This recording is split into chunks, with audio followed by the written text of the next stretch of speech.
So to concasse a tomato, what we need to do is flip our tomato upside down. We're just going to place a cross along the core. And then we flip our tomato back up the other way, and we need to cut the core of our tomato out.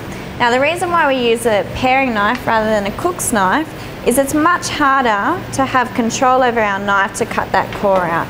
So when we're holding the paring knife, if we hold the blade of the knife, we can control it just a little bit better to cut the core out, and that can just go into your scrap bins. What we're going to do is blanch our tomato. Now blanching is the process of immersing a piece of food fully into boiling water. Now as part of a hygiene, safety thing, you need to use a slotted spoon for this. What you're going to do is you're going to place the tomato into boiling water for about 30 to 40 seconds, and then we're going to pop it straight into the icy water.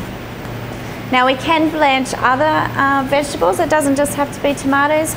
Generally we will blanch beans or broccoli, carrots, and we do that so that they maintain their colour and flavour. What happens when we boil things is often we suck all of the nutrients out of it. So you can see here that my peel has started to come away from the tomato, so I know that it's ready. I'm going to put it straight into the cold water to stop that cooking process. So once it's been immersed in the cold water, what you can then do is grab your knife, your paring knife, and you can then peel the skin off the tomato. Now, by the looks of it, this one's going to come straight off. Sometimes they're a bit tricky, in which case, if they're a bit tricky, just grab your paring knife, and you're just going to get your paring knife into there, and your skin should come straight off, and you can just keep it into the cold water. And now this is where I'm going to use my cook's knife, and I'm just going to cut it into quarters.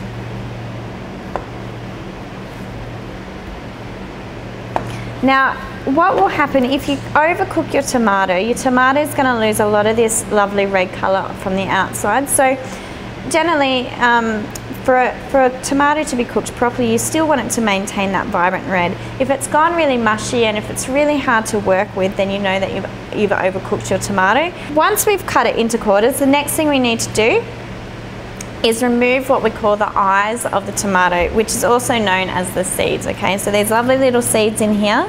That's the eyes of the tomato. We need to remove all of those because some people don't like the texture of the seeds and they don't like to get those seeds stuck in their teeth. So we remove those by just using your paring knife.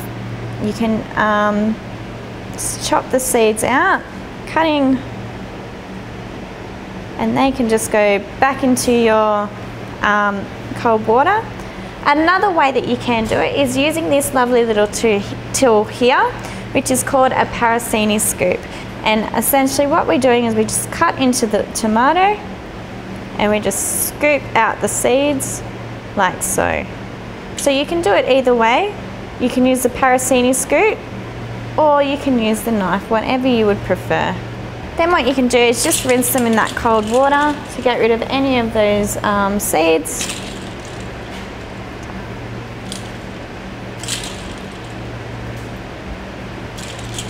And then what I want you to do is just give your board a wipe so that when you actually do cut these up, you're not going to get some of those seeds and mush in your beautiful cup. The next step in tomato concasse is you can use your cook's knife or your paring knife. Essentially we're just going to brunoise it.